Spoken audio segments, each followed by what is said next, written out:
sharing with you in this video how to make taking action way easier and align with your vision effortlessly. And what I mean by effortlessly is I'm not saying you're not going to need to put in some type of focus, some type of consistency, and I'm not saying that you don't need to focus on your vision and you don't need to put in some kind of work. What I'm sharing with you is how to make that work, how to make that focus easier.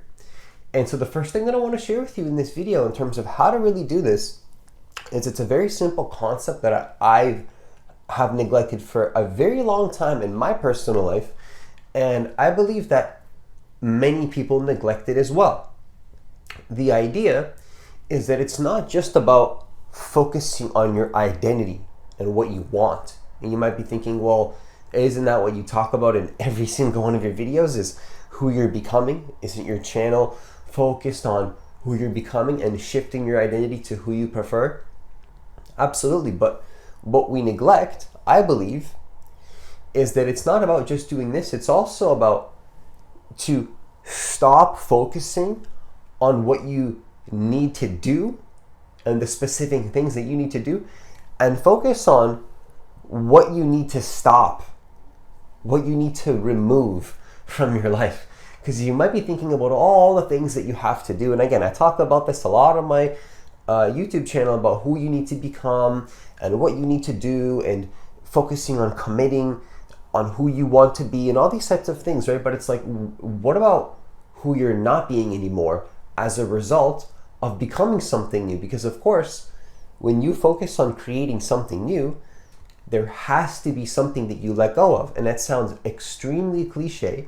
It sounds extremely sort of airy-fairy, but nonetheless, it is the truth, because energy cannot be created nor can it be destroyed.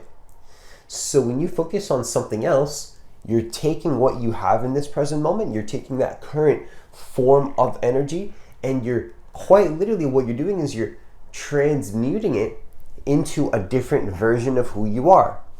And so what we need to realize is that there's always going to be sort of this pull to go back to who you are. And of course, we don't need to realize this, but if you want to create the highest possibility that you're going to align with the person that you actually say you're going to be, I think in other terms, to make it very simple, you need to remove who you're not wanting to be anymore, who you do not prefer to be. So you need to remove any part of you that's completely misaligned with who you want to actually be in your life. Which kind of leads me to the second point that I'll just get right into, which is, which identity do you need to let go of? So who do you need to let go of in order to become who you want to be? What do you have to stop? What action is non-negotiable for you that you simply, like, if you know in your heart that if there's something you want to create, if there's something you want to do, right? There's some version of yourself that you want to embody, that you want to actualize in existence for real and make it a real phenomena in existence. The question is, who do you non-negotiably have to stop being? Who do you have to stop being? Which way do you have to stop acting? Or do you believe that you have to stop? Because it's all about your beliefs, right? One person might not believe they have to stop, but this is about you. Who do you have to stop? Who are you being in your life right now that is not allowing the space and the capacity for you just to have an effortless action towards what you want? Because really what I believe is that taking action towards your vision, yes, of course, is going to require work. Yes, of course, it is going to require consistency. Like, I don't believe in just things coming effortlessly. And of course, you might think, well, then why did you make the title of the video, How to Make Things Effortless? Because I believe as well, paradoxically so, on the other end of the equation, at the other side of the conversation, things also can be effortless. You know, on the one end, nothing comes free. Nothing comes easy. You know, it's going to take time. It's going to take consistency.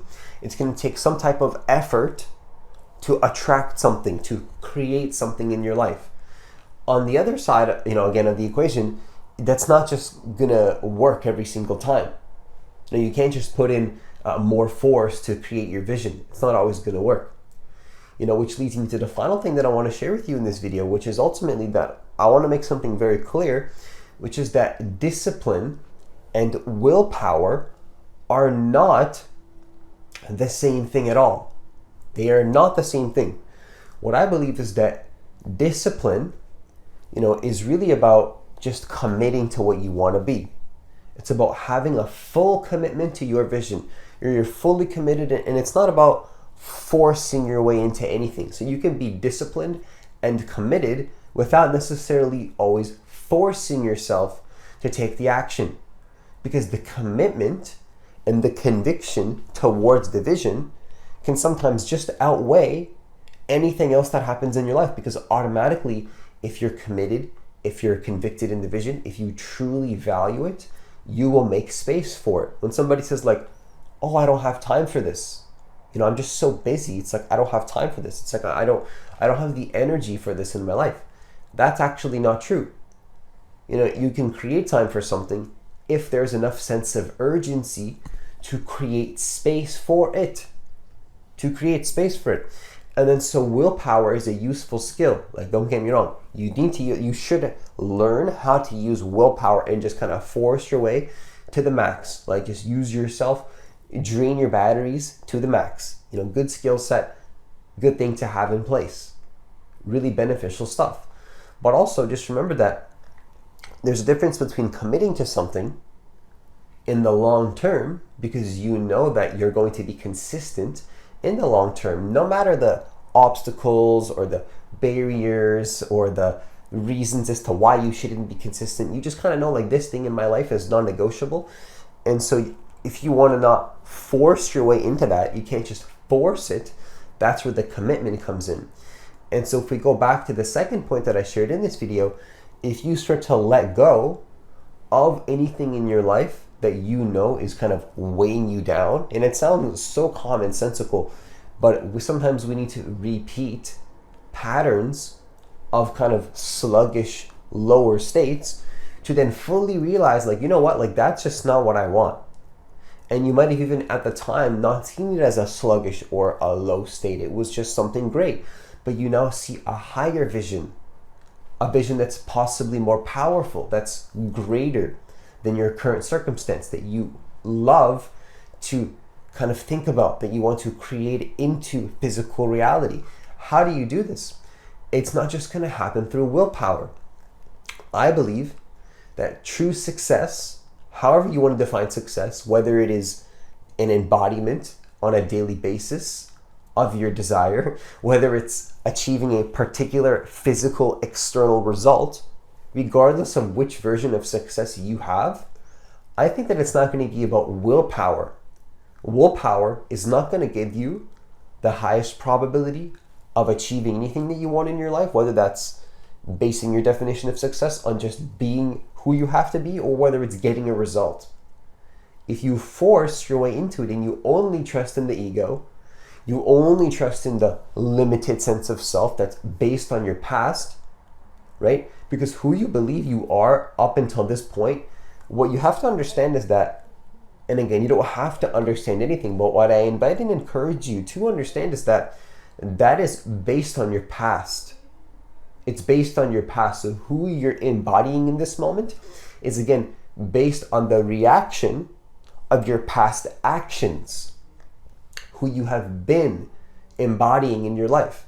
If you want this to change, if you want this to be different, I think it's very important to stop forcing our way into success, and then just realize, like, who are you being that's stopping it from making it being easy? Just, that's a better way to say it, I think. I think there's a lot of kind of chit chat that I said in this video, random talking. Really, let's just cut to the chase. Who do you need to stop being to be who you want to be? Who do you have to stop embodying?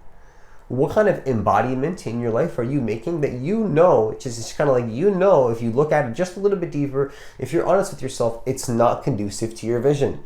Remove all of that, whether it's being a type of person, whether it's letting somebody into your space, whether it's consuming a piece of content, consumption of something, right? Whatever it is, whether it's a way of thinking, even like a thought pattern, whether it's attaching to an emotion, letting yourself be reactive when you know you can be better. Like, I understand that if you lost yourself in something and you weren't conscious, then that's possibly understandable, more understandable. But if you're conscious, if you have free will, and you're letting yourself do things that are not conducive to who you want to be, no wonder you don't have the energy to be who it is that you want to be. Like, it becomes kind of this self-explanatory